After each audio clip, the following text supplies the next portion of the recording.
Alhamdulillahirabbil alamin. Hamdan syamirin, hamdan alamin, hamdan yukrim qalbi wasilah. Ya rabbana lakal hamdu yabda'u bi jalali wa karamati wa sallallahu. Allahumma rabbana zalamna anfusana wa lam taghfir lana. Tidak hanya menjadi pemilih tapi bisa menjadi penyelenggara. Kalau memang berkompeten, monggo untuk mendaftarkan untuk menjadi peserta. Masyarakat kayaknya sudah ancang-ancang BPJ. Saya kira itu nanti mungkin lebih ke diskusi.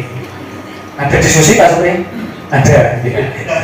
Dari 18 Desember kemarin sampai 27 Desember nanti masih ada waktu 5 hari untuk daftar. Daftarnya pakai Siakba online, yang upload data itu. Nanti ada seleksi tertulisnya, ada seleksi wawancaranya. Ini seleksinya seleksi terbuka.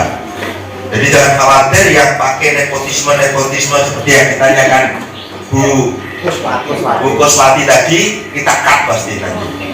Ya. Jadi kesempatan jenengan terbuka lebar. Silakan ini kesempatannya kita buka untuk semua warga masyarakat yang memenuhi syarat sebagai penyelenggara wawasan kebangsaan. Nah, itu yang akan diujikan di sana. Kemudian nanti ada wawancara. Apa yang diwawancara nanti ya? Diwawancara tadi sama seperti pemahaman kepemiluan, kemudian komitmennya, rekam jejaknya seperti apa. Ini nanti akan kita ulas di wawancara ke fase itu. Sistemnya sistem gugur. Jadi ada seleksi administrasi dari sejumlah misalnya kebutuhan dari tadi kan masing-masing desa 3 orang kan. Kita bahas sekarang PPS ya, karena tahapan PPK-nya sudah lewat. 3 orang masing-masing kebutuhan. Kalau ada yang daftar 20 ya, dan semuanya misalnya memenuhi syarat administrasi atau gugur 2 karena kurang lengkap administrasi, misalnya tinggal 18, nanti di seleksi tertulis ini maksimal kita hanya ngambil 3 kali kebutuhan, 9 yang kita umumkan. 9 yang terbaik itu nanti dia yang lolos tes tertulis, misalnya begini. Yang lain ya harus tersisi. Kalau tidak bisa apa yang diujikan tadi, wawasan kebangsaan, kemudian kemarahan, sedikit ada sisipan materi seperti psikotes sederhana. Ada sisipan soal-soal itu. Kira-kira tesnya begitulah. Gambarannya begitu. Lupa.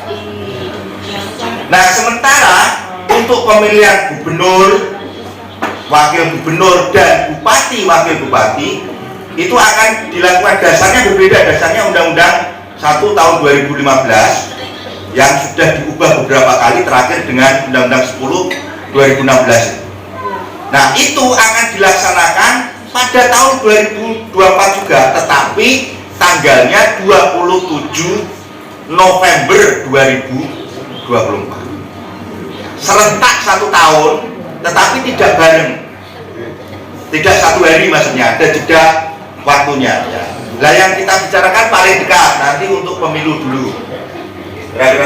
Usia itu berbeda-beda Pak ya. Usia untuk kategori memilih, kategori dipilih ya, tadi. Kemudian kategori penyelenggara itu berbeda. Kategori pemilih usianya sama dengan penyelenggara kalau di jajarannya KPU ya. Yang ad hoc itu KPPS, PPS, kemudian PPK, itu syarat minimalnya 17 tahun, sama-sama penyelenggara pemilu tapi berbeda usianya. Nah, itu masing-masing ditentukan dan diatur di Undang-Undang 7 Nah, kalau panjenengan berminat jadi penyelenggara untuk meningkatkan kompetensi pemahaman kepemiluan, ya jenengan harus baca Undang-Undang 7 biar bisa membedakan itu. Bisa jadi itu jadi soal nanti pertanyaan gitu. Nah, untuk kemudian syarat untuk dipilih misalnya ya, DPRD kabupaten kota itu syaratnya 21 tahun. Nah, berbeda-beda Pak. Lah untuk yang tadi kategorinya kategori apa yang diatur usia ya. Syarat-syaratnya ini kalau Bapak Ibu ingin daftar PPS ya ini termasuk syarat pendidikan ya. Ada Pak syaratnya pendidikan Pak. Kalau jadi KPU kabupaten kota ke bawah PPK, PPS, KPPS itu syaratnya SMA. Sekolah ya Pak. Kalau kemudian dalam ya harus bersamaan Pak. Ya, bisa pakai C, ya misalnya begitu. Karena ini memang diatur di undang-undang dan kita tidak bisa memperbaiki, tidak bisa memberikan privilege untuk itu. Betul panjenengan dilindungi sebagaimana tadi disampaikan Pak Eko 2% itu, tapi kemudian panjenengan juga harus melihat undang-undang lain, tidak kemudian 2% itu dengan tuntutan tanpa memperhatikan undang-undang yang lain, yang hukum sama-sama hukum positif itu berlaku. Ya, kalau kemudian syaratnya, saya belum sekolah ya Pak, ya pakai persamaan tadi, kejar pakai C misalnya, itu bisa jadi solusi. Nah kemudian untuk KPU provinsi dan seterusnya itu minimal sarjana. Nah, misalnya itu boleh minta ini karena sakit yang tidak bisa bangun begitu ya, sehingga harus membutuhkan pelayanan khusus. 2 petugas KPPS itu bisa datang ke tempatnya untuk melayani penggunaan haknya, lalu dia kembali ke TPS yang bersangkutan. Termasuk seperti perlakuannya ketika melayani pasien di rumah sakit yang dilayani waktunya jam 12 sampai jam 1 kalau di pemilu 2019 yang lalu. Mudah-mudahan di pemilu 2024 nanti juga tetap sama seperti itu.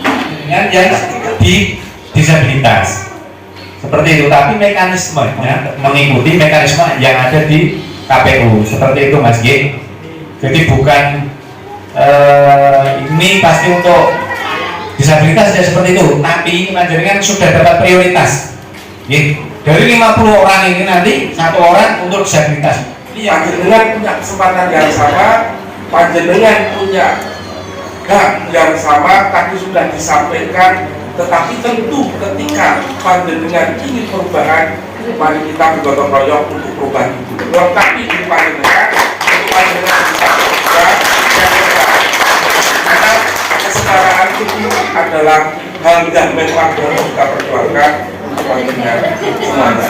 Mungkin itu yang bisa saya berikan tambahan terkait dengan banyak hal dan karena undang-undang sendiri mengamankan dulu PPS itu adalah usulan kepala desa. Jadi kami tidak merekrut.